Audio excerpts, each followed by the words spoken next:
Assalamualaikum warahmatullahi wabarakatuh. Terima kasih atas kesempatannya. Nama saya Elisa dengan NIM 338. Di sini saya akan menjelaskan penargetan.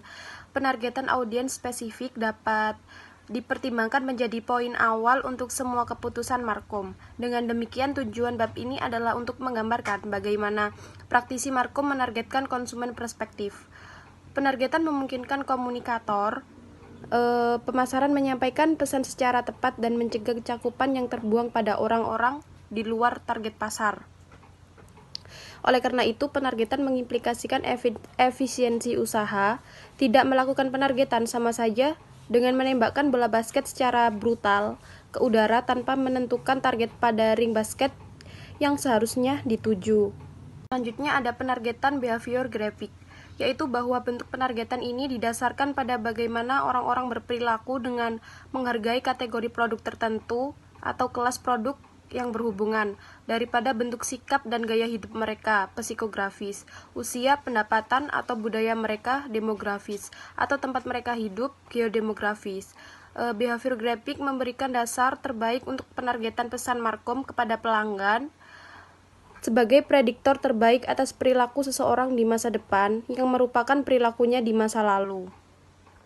Penargetan behavior graphic ada penargetan perilaku online sebagai tambahan atas penargetan berdasarkan perilaku dalam konteks cara eceran konvensional. Bahkan tempat ideal untuk bentuk penargetan ini adalah internet. Situs-situs kini semakin menelusuri perilaku pemilihan penggunaan online terhadap laman-laman yang mereka kunjungi, sehingga memungkinkan pengiklanan memasang iklan untuk target. Perusahaan seperti Revenue Science dan Takoda menelusuri perilaku penggunaan internet dan memberikan informasi ini pada pengiklanan yang diharapkan dapat menargetkan pelanggan prospektif berdasarkan perilaku pencarian online mereka. Lalu ada persoalan privacy. Berdasarkan kasus di atas, adanya teknologi mampu mengembangkan pemasaran dan membawa mereka untuk meningkatkan kemampuan melayani konsumen, tetapi menimbulkan resiko pada privacy. Hal ini terutama terjadi dalam konteks penargetan perilaku online. Penelusuran situs mungkin dilayani dengan baik dengan adanya iklan untuk produk yang relevan dengan kepentingan mereka. Namun manfaat ini membuat perusahaan seperti Revenue Science dan Takoda dapat mengakses perilaku pencarian internet kita tanpa persetujuan dan pengetahuan kita. Terima kasih atas kesempatannya. Perkenalkan, nama saya Sultan, NIM 2018-210343. Di sini saya akan menjelaskan penargetan psikografis.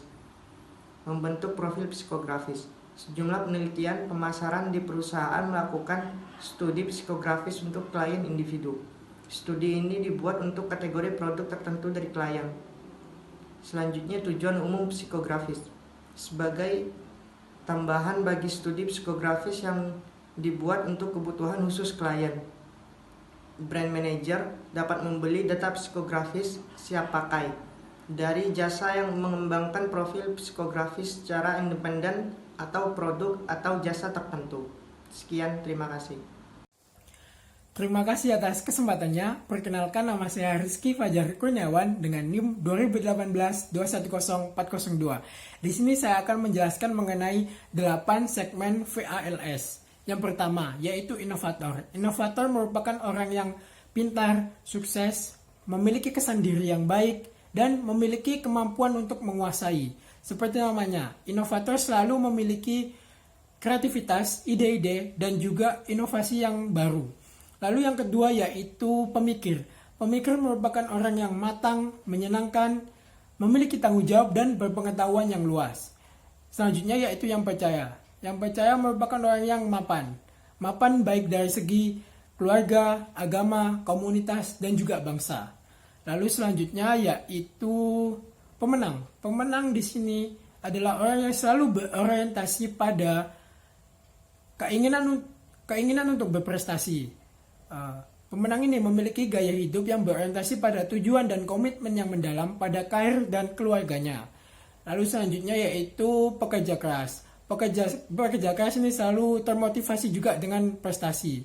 Orang ini selalu fokus akan tujuan yang dicapai dan selalu ingin mencapainya dan tidak mudah putus asa dan menyerah. Terima kasih. Selanjutnya akan dilanjutkan oleh rekan saya. Terima kasih atas kesempatannya. Perkenalkan saya Anastasia Renata Putri Ayu, NIM 2018-210416. Yang selanjutnya di sini ada yang berpengalaman. Jadi yang dimaksud di sini adalah termotivasi oleh dorongan untuk mengekspresikan diri sebagai konsumen muda yang antusias dan impulsif. Kemudian ada pencipta. Yang dimaksud adalah seperti yang berpengalaman termotivasi oleh dorongan untuk mengekspresikan diri. Mereka mengekspresikan. Yang terakhir ada yang bertahan. Yang dimaksud di sini adalah hidup dengan berfokus pada dorongan untuk hidup. Di sini saya akan menjelaskan tentang penargetan geodemografi. Nah, penargetan geodemografi ini tuh memiliki arti sebuah kombinasi dari karakteristik demografis dan gaya hidup konsumen dalam kelompok atau kluster geografis. Nah, pada segmentasi ini, pasar dibagi menjadi kelompok-kelompok dengan dasar pembagian usia, jenis kelamin, tingkat ekonomi, dan pendidikan. Selanjutnya, saya akan menjelaskan tentang penetapan sasaran berdasarkan geodemografis. Nah, di sini yang dimaksud adalah dasar pemikiran yang menjadi landasan geodemografis. Targeting adalah bahwa orang-orang yang menetap di daerah atau area yang sama, misalnya bertetangga dalam satu kawasan kode area, juga memiliki persamaan dalam demografi dan gaya hidup. Nah, sehingga di sini dengan mengetahui di mana orang-orang menetap, dapat diperoleh informasi mengenai marketplace behavior mereka secara umum. Atau bisa juga diartikan segmentasi geodemografi. Nah, di sini itu merupakan gabungan dari segmentasi geografi dengan demografi. Konsep ini menyatakan bahwa mereka yang menempati geografis yang sama cenderung memiliki karakter-karakter demografis yang sama juga. Nah, selanjutnya akan dijelaskan oleh rekan saya. Terima kasih. Baik, terima kasih atas kesempatannya. Perkenalkan, nama saya Kevin Triyuda dengan NIM 2018-21443. Di sini saya akan menjelaskan tentang perubahan susunan usia. Suatu ciri-ciri yang paling mencolok dari perubahan populasi di Amerika Serikat adalah penuaan yang paling cepat. Usia pertengahan di Amerika Serikat 28 tahun di tahun 1970, 30 tahun di tahun 1980, 36 tahun di tahun 2000, dan diproyeksikan menjadi 28 tahun di tahun 2025. Prasekolah. Usia 5 tahun lebih mudah mempresentasikan yang telah tumbuh di tahun sekarang ini. Lebih banyak bayi lahir di Amerika Serikat di tahun 1990, yaitu 2 juta, dibandingkan pada puncak baby boom 4,3 juta bayi lahir di tahun 1957. Usia anak dasar sekolah. Anak-anak ini secara langsung mempengaruhi pembelian produk dan secara tidak langsung mempengaruhi apa yang orang tua mereka beli. Anak-anak dalam kelompok ini mempengaruhi orang tua mereka seperti pakaian anak dan mainan anak-anak. Twins, kategori ini termasuk kategori anak-anak. Pemasar telah menciptakan kategori twins bukan untuk pakaian anak dan mainan anak-anak. Twins, kategori ini termasuk kategori anak-anak. Pemasar telah menciptakan kategori twins bukan untuk anak, tapi juga bukan untuk remaja usia sekolah yang secara aktif terlibat dalam konsumsi. Twins diklarifikasikan sebagai anak-anak usia 8 tahun sampai 12 tahun, remaja. Konsumen dalam usia ini 13 sampai 19 tahun.